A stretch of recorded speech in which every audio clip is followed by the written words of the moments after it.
السلام علیکم ورحمۃ اللہ وبرکاتہ۔ بسم اللہ الرحمن الرحیم۔ المضاربۃ عقد علی الشرکۃ فی الربح بمال من احد الشریکین وعمل من الآخر، ولا تصح المضاربۃ الا بالمال الذی بینا ان الشرکۃ تصح فیہ بہ، ومن شرطها ان يكون الربح بينهما مشاعا لا يستحق احدهما منه دراهم مسماة، ولا بد ان يكون المال مسلما الى المضارب ولا يد لرب المال فيه، فاذا صحت المضاربة مطلقة جاز للمضارب ان يشتري ويبيع ويسافر ويبزع ويوكل، وليس له أن يدفع المال مضاربة إلا أن يأذن له رب المال في ذلك أو يقول له اعمل برأيك، وإن خص له رب المال التصرف في بلد بعينه أو في سلعة بعينها لم يجوز له ان يتجاوز ذلك، وكذلك ان وقت للمضاربة مدة بعينها جاز وبطل العقد بمضيها۔ شرکت کے بعد اب مضاربت کی گفتگو شروع کر رہے ہیں۔ مضاربت بھی ایک طرح کی شرکت ہے، فرق یہ ہے کہ شرکت میں مال کے اعتبار سے شرکت ہوتی ہے اور مضاربت میں ایک کی طرف سے مال اور دوسرے کی طرف سے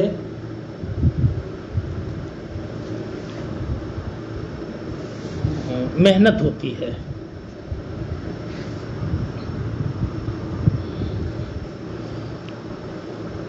جو محنت کرتا ہے اس کو مضارب کہتے ہیں، اور جس کی طرف سے مال دیا جاتا ہے، مال کے اعتبار سے شرکت ہوتی ہے، اس کو رب المال کہتے ہیں۔ تعریف کر رہے ہیں المضاربۃ عقد علی الشرکۃ فی الربح، مضاربت نفع میں شرکت کا عقد ہے، دونوں شریکوں میں سے ایک کے مال کے ذریعہ اور دوسرے کے عمل سے، یعنی دونوں شریکوں میں سے ایک کی طرف سے مال ہو اور دوسرے کی طرف سے عمل ہو، تو مضاربت بھی عقد ہے اور یہ شرکت کا عقد ہے، مگر یہ شرکت کس اعتبار سے ہے؟ نفع میں شرکت کے اعتبار سے ہے۔ گویا جس نے پونجی لگائی اس کی طرف سے اس کو اس کی پونجی کی مقدار مال دیا جائے گا، اور اب جو بچے گا اس میں دونوں کے دونوں شریک ہوں گے۔ یعنی ایک صاحب نے 5,000 دیا دوسرے کو اور عقد مضاربت کیا، اب اس نے تجارت کی، اس میں کل ملا کر کے 6,000 لے کر واپس آیا، تو مضارب 6,000 میں پورے کے اندر شریک نہیں مانا جائے گا، بلکہ 5,000 رب المال رکھ لے گا، اور جو 1,000 بچے گا اسی 1,000 میں دونوں 500 کے اعتبار سے شریک ہوں گے۔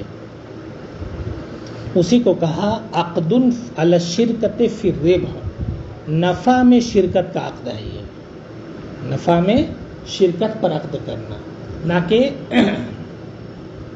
پونجی میں شرکت پر عقد کرنا، اس طور پر کہ ایک کی طرف سے مال ہو اور دوسرے کی طرف سے عمل ہو۔ ولا تصح المضاربۃ الا بالمال الذی بینا، اب یہ مضاربت کیسے درست ہوگی؟ تو کہتے ہیں مضاربت بھی ایک طرح سے شرکت ہے، اور جس طرح شرکت میں دراہم و دنانیر اور سکوں کے ذریعہ شرکت ہو سکتی ہے، اسی طریقے سے مضاربت میں بھی دراہم و دنانیر اور سکوں کے ذریعہ شرکت ہو سکتی ہے، یعنی رب المال کو درہم دینار یا روپیہ پیسہ دینا پڑے گا۔ اس کے علاوہ شرکت کی جو شرطیں گزر چکی ہیں وہ سب کے سب یہاں معتبر ہوں گی۔ اسی کو کہتے ہیں مضاربت درست نہیں ہوگی مگر ایسے مال کے ذریعہ جس کو بیان کیا ہم نے کہ اس کے ذریعہ شرکت درست ہوتی ہے۔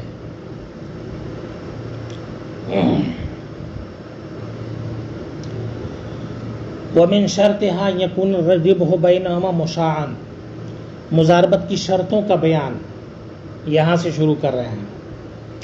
ایک شرط یہ ہے کہ نفع جو ہو دونوں کے درمیان یہ مشترک ہو، غیر معین ہو۔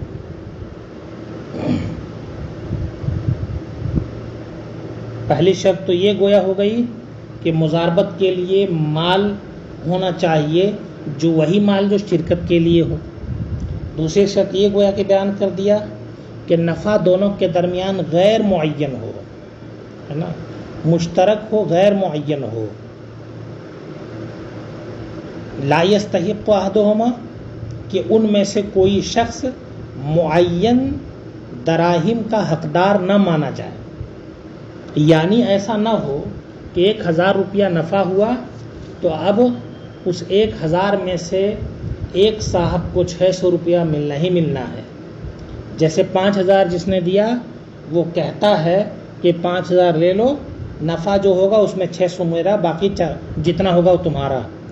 تو اگر نفع 2000 ہوا تو اس کو 600 ملے گا اور باقی 1400 دوسرے کو مل جائے گا، مضارب کو۔ اور اگر نفع 600 ہوا تو کل کے کل مضارب کو ملے گا، کل کے کل رب المال کو ملے گا، مضارب کو کچھ نہیں ملے گا۔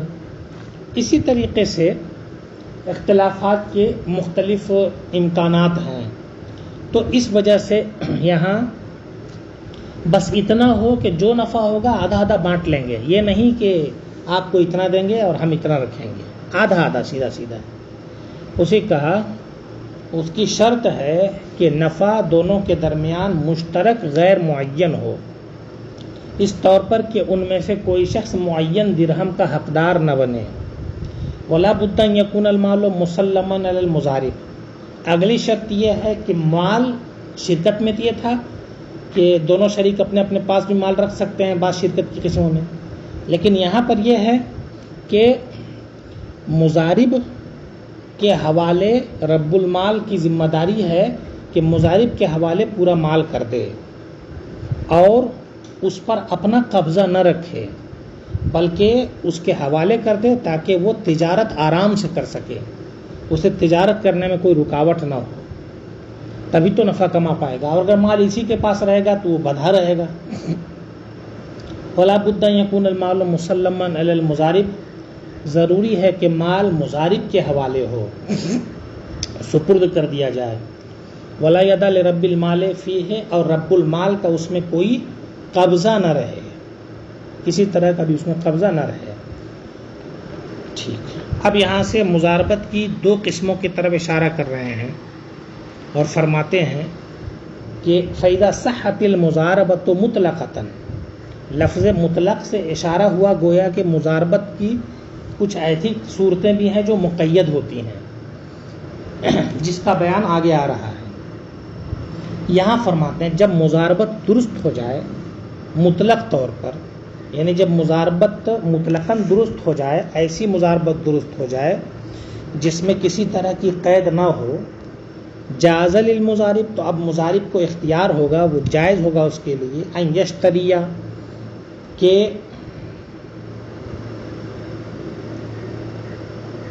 وہ رب المال کے دی ہوئی رقم سے کوئی چیز خریدے، یا بیع، پھر جو خریدا اس کو بیچے، یسافرا، اس مال کو لے کر کے کہیں سفر پر بھی جا سکتا ہے نا، تجارت کے لیے، وَيُبْزِعَ اس مال کو بضاعت کے طور پر بھی بنا سکتا ہے نا، پونجی کے طور پر بھی دے سکتا ہے کسی کو. وَيُوَكِّلَ اور کسی کو خرید و فروخت کے لیے وکیل بھی بنا سکتا ہے. یہ تمام یعنی تجارت کے جو ضابطے ہیں وہ سب کر سکتا ہے. وہ ایک کام نہیں کر سکتا، وَلَيْسَ لَهُ أَن يَدْفَعَ الْمَالَ مُزَارَبَةً، یہ اس کو اختیار نہیں ہے کہ یہ مال بطور مزاربت کسی دوسرے کو دے دے. مطلب رب المال نے 5,000 اس کو دیا تھا مزارب بنا کر کے تجارت کرنے کے لیے، اب یہ جناب وہی کسی اور کو دے دے مزارب، اور خود رب المال بن جائے اور کسی اور کو اپنا مزارب بنا لے. تو اب ایسی صورت میں مثال کے طور پر 5,000 اس کو دیا، یہ سوچ رہا ہے کہ میں کسی اور کو دے دوں، آگے والے کو دے دیا، اس نے سودا کیا، خرید و فروخت کی، 6,000 ملا اس کو. 6,000 میں اس نے 5,000 پونجی اب جو رب المال بنا ہے جو اصلا مزارب تھا اس کو دے دیا، اور باقی 1,000 میں 500 خود رکھ لیا، 500 مزارب کو دے دیا جو رب المال تھا ابھی. پھر اب یہ رب المال اپنے اصلی رب المال کے پاس 5,500 لے کر کے آئے اور یہ کہے کہ یہ 5,000 آپ کی پونجی تھی، 500 کے نفع میں 250 آپ کا، 250 میرا. تو دیکھنے میں تو لگتا ہے بہت آسان طریقہ ہے، رب المال کا کوئی نقصان نہیں ہوا، لیکن حقیقتاً یہ درست نہیں ہے. وجہ اس کی یہ ہے کہ رب المال نے 5,000 اس کو جو دیا ہے اس پر بھروسہ کر کے، اور اس کو اس پر بھروسہ ہے تو یہ کوئی ضروری نہیں ہے کہ کسی اور پر بھی اس کو بھروسہ ہو ہی جائے. لہٰذا جس چیز کے لیے اس کو مال دیا ہے وہی کرنا اس پر لازم ہے، چونکہ اس کی حیثیت امانت کی بھی ہے. اگر اس کے خلاف کرتا ہے تو بہرحال یہ درست نہیں ہوگا. کیا ضروری ہے کہ اس پر اعتماد ہو؟ تو اس نے جس کو مزارب بنایا اس پر بھی رب المال کا اعتماد ہو، اسی لیے اس کو اجازت نہیں ہے. ہاں اگر رب المال نے اس کو اجازت دے دی ہے کہ یا تو خود اس پر یعنی خود اس پر عمل کر کے بڑھاؤ یا کسی اور کو تم مزاربت کے طور پر دے کر کے بڑھاؤ، تم کو اختیار ہے. تو اب ایسی صورت میں چونکہ رب المال کی اجازت مل گئی اس لیے ایسا کر سکتا ہے. کہتے ہیں الا ان یاذن لہ رب المال فی ذلک، مگر یہ کہ رب المال اس کو اس چیز کی اجازت دے دے. او یقول لہ، یا پھر یہ ہے کہ اس کو یہ کہہ دے اعمل برائے کا، اپنے رائے کے اعتبار سے عمل کرو، یعنی آپ کو جو سمجھ میں آئے وہ کیجئے، یہ میرا پیسہ ہے، یہ تجارت میں لگا رہا ہوں، آپ کو جہاں مناسب سمجھ میں آئے وہ اس کو لگا دیجئے.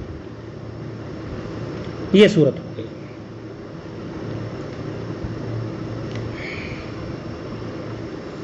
بہت سارے لوگ زکوٰۃ بھی اسی طور پر دیتے ہیں. کبھی کہتے ہیں کہ یہ فلاں مدرسے میں دے دیجئے گا، اور کبھی کہتے ہیں کہ یہ لیجئے جہاں آپ کو مناسب لگے وہاں لگا دیجئے گا. تو جہاں متعین طور پر کہہ دے کہ فلاں جگہ دے دیجئے گا وہاں اسی کو دینا ہے، اور جہاں یہ ہو جائے گا کہ آپ کو جو سمجھ میں آئے وہاں لگا دیجئے، تو ایسی صورت میں وہاں اب اس کے ثواب دید پر ہے. وہی حال یہاں بھی ہے. وَإِنْ خَصَّ لَهُ رَبُّ الْمَالِ، اب یہاں سے مزاربت مطلقہ کے بعد مقیدہ کی گفتگو شروع کر رہے ہیں. کہتے ہیں وَإِنْ خَصَّ لَهُ رَبُّ الْمَالِ التَّصَرُّفَ فِي الْبَلَدِ بِعَيْنِهِ اور فِي سِلْعَةٍ بِعَيْنِهَا، رب المال نے مزارب کو پیسہ دیا اور یہ کہا فلاں شہر میں جا کر کے تجارت کرنا، یا یہ کہا کہ فلاں سامان کی خرید و فروخت کرو اور اس کی تجارت کرو. تو اب مزارب پر لازم ہے کہ اسی کی تجارت کرے، اسی کا لحاظ کرے. ظاہر سی بات ہے اس کا صرف عمل ہے نا، پیسہ تو لگا ہے رب المال کا، تو رب المال کو یہ فکر ہے کہ میرا مال کہیں ہلاک نہ ہو جائے، اس لیے اس نے یہ شرط لگائی ہے، تو اس کی شرط کا لحاظ کیا جائے گا.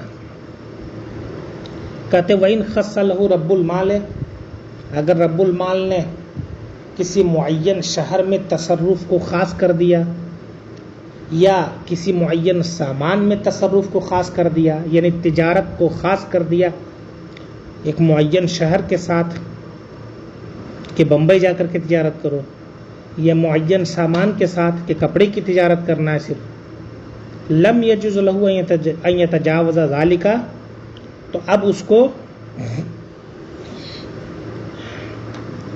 درست نہیں ہے، جائز نہیں اس کے لیے کہ وہ اس سے تجاوز کرے۔ کون؟ مضارب، اس کو اسی پر عمل کرنا ضروری ہے۔ ایک صورت اور ہے مضاربت مقیدہ کی، وَكَذَلِكَ إِنْ وَقَّتَ لِلْمُضَارَبَةِ مُدَّةً بِعَيْنِهَا، اسی طریقے سے اگر مضاربت کے لیے کوئی معین مدت طے کر دی، کیا مطلب کہ 1 سال کے لیے دے رہا ہوں، یہ 5,000 روپے 1 سال کے لیے دے رہا ہوں، اب اس میں تجارت کیجیے، تو معین مدت ہے، تو اب سال بھر تک وہ تجارت کر سکتا ہے۔ جیسے ہی سال گزرے گا ویسے ہی اب یہ عقد مضاربت ختم، مضارب پر لازم ہے کہ پونجی اس کو واپس کر دے، نفع آدھا آدھا تقسیم کر لے۔ وَكَذَلِكَ إِنْ وَقَّتَ لِلْمُضَارَبَةِ مُدَّةً بِعَيْنِهَا، اسی طور پر اگر مضاربت کے لیے کوئی وقت متعین کر لیا، بعین کوئی معین وقت طے کر لیا، جازا، تو یہ طے کرنا بھی جائز ہے، اس لیے کہ مضاربت اس طرح کی قیدوں کو قبول کرنے والا عقد ہے۔ وَبَطَلَ الْعَقْدُ بِمُضِيِّهَا، اور اس مدت کے گزر جانے کے بعد یہ عقد جو ہے وہ باطل ہو جائے گا۔ یہاں تک گفتگو ہو گئی پوری۔ ارادہ تو تھا ایک پیراگراف اور چلنے کا، لیکن کھانسی بہت تیز آ رہی ہے اور روک روک کر کے کسی طرح یہاں تک پہنچ گیا ہوں۔ انشاءاللہ اگلا سبق کل سے دیکھیں گے۔